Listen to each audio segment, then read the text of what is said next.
waa Cabduqaadir Maxamed Axmed ee degan magaalada Muqdisho. bisha Ramadaan isbitaalka Kalkaal waxay sameeyeen qiimo dhimis aad iyo aad u wanaagsan. marka Ilaahay mahadiis waaye waana ku liibaanay maadaama dadka Soomaalida waagi hore markii xanuunkan saan kale uu dhaco diyaarada la raaci jiray qarash badan la gali jiray. Ilaahay mahadiis waxa ah in wixii oo dhan la soo fuudeeyay dalkan lagu keenay.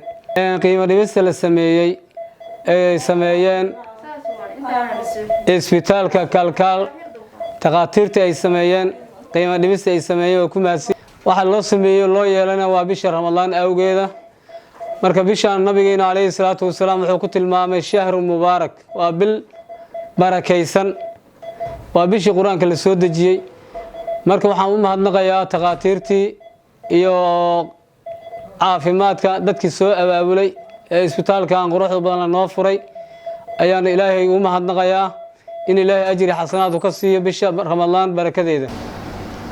waa boqolkiiba boqol aad iyo aad ugu mahadcelinaa Kalkaal boqolkiiba 50 qiimo dhimis ayaan ka helay alxamdulillah.